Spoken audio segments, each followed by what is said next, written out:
Hi, my name is Jen Rose, Full Sail University student, and today I'm discussing the evolution of the coming-of-age story in the American cinema.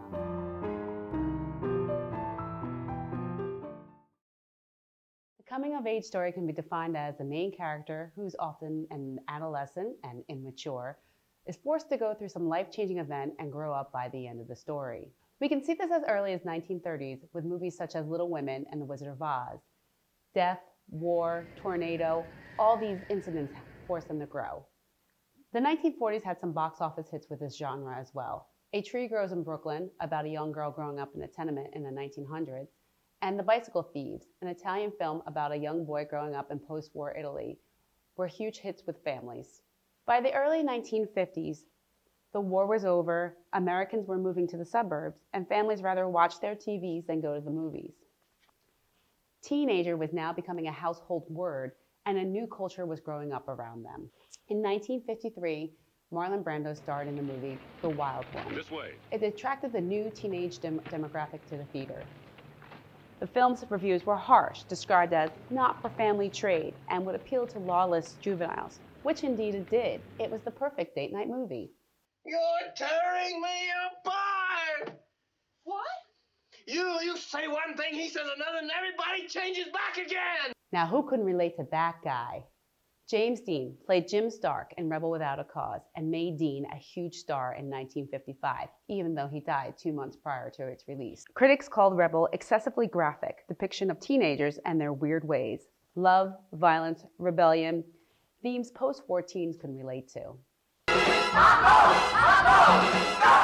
In 1961, West Side Story won 10 Academy Awards, including Best Picture.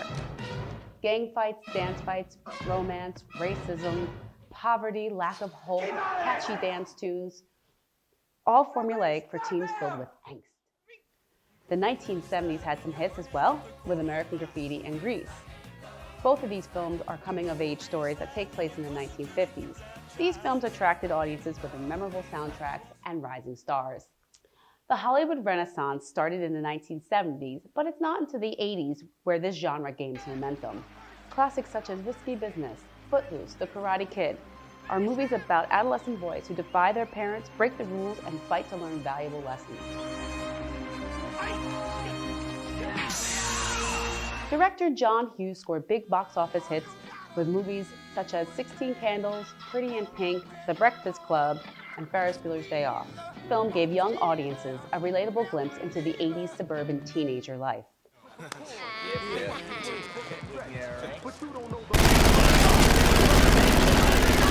The 90s had a different suburb being portrayed on screen. Adolescents from inner cities were now getting their spotlight, and America got to see how the kids dealt with racism, poverty, crime in the ghetto. In the 2000s, we have more of the same with Mean Girls, following toxic high school cliques, and teen pregnancy in Juno. Other popular films were based on classic novels like 10 Things I Hate About You, which is Shakespeare's Taming of the Shrew, and Clueless, a modern-day Emma. The genre loses a little steam in the 2010s and 20s. With comic book heroes coming to the big screen, teens would rather watch fantasy rather than relatable storyline. Movies such as The Fabelmans, a coming-of-age story, will most likely appeal to audiences who yearn for the days of the Hollywood Renaissance. It's these movies that are time capsules for those who grew up without technology in their hands.